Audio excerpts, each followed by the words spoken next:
Alright everybody, welcome back. Welcome to the new update and welcome to the F-18A, because you read that right, we have a 12.3 F-18 in the game.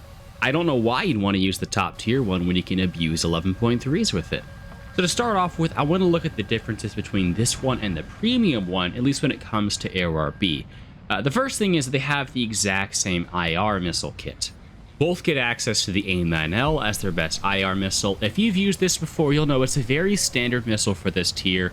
Good overall. It has decent rear aspect flare resistance, though, to be honest, most of the stuff you're facing are just going to one flare at most of the time, unless you're at very, very close range. It also has great range for a short-range IR missile of this tier. Rear aspect, if we ignore flare resistance, you can comfortably take shots at about 2 kilometers most of the time if they're much slower than you, 3 or 4, or if you're up high. The only decision you're going to have to make is how many of them you want to bring, because on the F-18A, you actually do have to make a sacrifice. Do you either want to go with 2 Sidewinders and have a full load of 4 Sparrows, and we'll get to that here in a second, or do you want to be able to bring 6 Sidewinders but only have 2 Sparrows? That would give you 8 missiles total. But personally, in today's radar missile meta, I don't think it's really worth giving that up. You could, of course, go with the asymmetric loadout, 3 Sparrow, 4 Sidewinder, but again, personally, I would still rather have more Sparrows. Speaking of the Sparrows, that is the only major difference between this thing and the premium FA-18. It gets 2 less Sparrows maximum. So instead of the 6 that you see on the premium F-18, this can carry 4. That is why it's at a lower BR. Of course, it does also have worse Sparrows than the premium one as well. It gets access to the AIM-7M, but I mean, the data link on the AIM-7P is a benefit, but it is not a massive one if you ask me. 99% of the time, you're not going to have a situation where you're going to get a kill with the AIM-7P that you wouldn't with the AIM-7M. It also just lost this IOG as well, which if you ask me, made a bigger difference than the data link will. This is a very good missile kit for 12.3. Reminder, the F4S, which gets access to 4 Sparrow and 4 Sidewinder, and by the way, much worse Sidewinders, the AIM-9H instead of the AIM-9L, is only 0.3 below this, and it's also a Phantom. The F4EJ Kai, which technically does have a slightly better kit because it gets 2 more AIM-9Ls in this thing, is the same BR, but it's a hard-wing Phantom, so even worse than the F4S, at least in terms of flight performance. And speaking of, now is a great time to talk about the flight performance of this jet, because it's a pretty mixed bag, to be honest. It has the exact same flight model as the premium F-18, so either way you go, you're getting yourself into the same boat. But personally, I am not that enthused with this thing's flight performance. Its biggest downside is that it is incredibly slow for the battle rating. Like, you can't even break Mach 1.10 on the deck. Most of the time, you're going to be able to deal with this, because especially at this battle rating, most of the jets you're fighting, while they are faster than you, aren't a massive amount faster than you. So if they're turning at all, you will be able to catch up to them. You also have an all-aspect pulse Doppler radar, so if somebody is running away from you and they're starting to get away, as long as you have Sparrows, there's a very good chance you'll be able to beam them rear aspect with an AIM-7M, while you might struggle to get locked with something like an F4S, for example. But just keep in mind, there will be times when you simply can't catch up to people, because they just run away.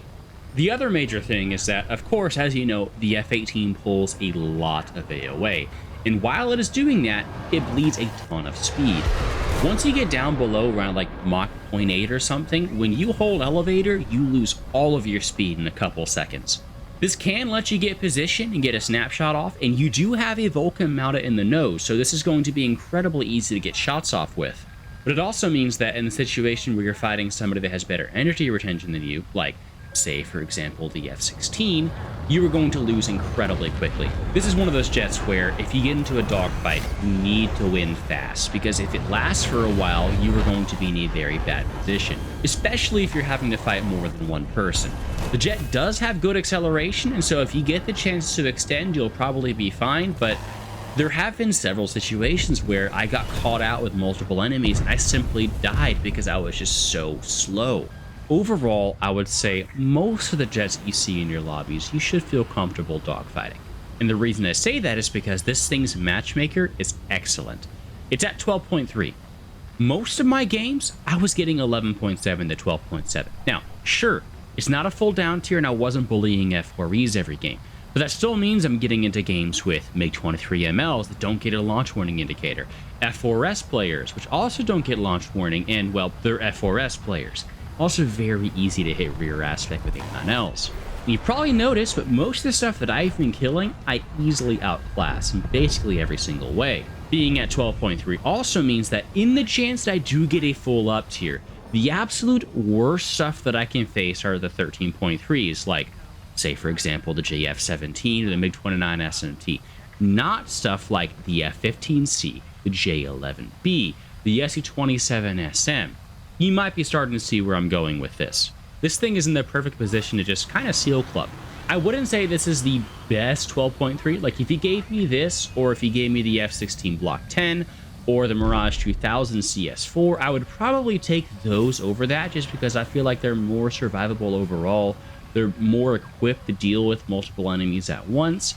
But in your average AORB lobby, where you're just trying to get a bunch of kills, I think this might be better, simply because it gets 4 Sparrows, and that lets you get those earlier, front aspect kills. And yes, the Sparrow is very easy to avoid. All it takes is rolling it or just notching and chaffing like once, but most of your enemies are going to be just like this MiG-23ML right here. The final thing that I want to talk about, like AORB-wise, is its, what I like to call survivability, when it comes to its countermeasures and when it comes to its RWR. Now, its RWR is a very good one. It's the same one you find on the F-14B. Full digital RWR, good coverage areas, launch warning, you name it, it has it basically. The only thing it really misses over the tippy top RWRs is, K-band detection, but that's only an issue at very top tier ground RB, really. It also only gets 60 countermeasures, but unlike on the F-16s, it's actually going to be, single drop countermeasures. This means that instead of 30 drops of countermeasures, you get a full 60 presses. This is going to be more than enough countermeasures for any game that I can really think of. At this BR, you don't really run into many IRCCM missiles, so most missiles you see are going to be a 1 flare. Same thing for the radar missiles. You're not seeing many of the really good active radar homing missiles, so most of the time, it's like a Sparrow or something, and you can just press a single thing of chaff while you're in the notch and it dies. So 60 pops is great. Of course, though, ARB is not the only mode in War Thunder. Ground RB is a major one, and when it comes to its CAS, I have been very, very disappointed. I had thought they were going to move this thing down in BR, but no, they left it at 12.0 with, as you saw, only 2 guided bombs. These are better walleyes than what you find on, say, for example, the A4B, but the only real difference is that these are 2,000-pound ones, so they get more high explosive. The Seeker is exactly the same, and again, you only get 2 of them. The targeting pod that you get on this thing is also really mediocre as well. It at least gets thermals, but it has no zoom. So you're at 12.0 with 2 bigger walleyes. And you can bring unguided bombs as well. Like you see, I'm bringing 5 1,000-pound bombs and a Sparrow and 2 Sidewinders, but there are way better options. I would just bring one of the 12.3 at 12.7 cast loads instead. This is just not it. Hope y'all enjoyed the video, though. I'll catch y'all next time and enjoy the update. So, peace, y'all.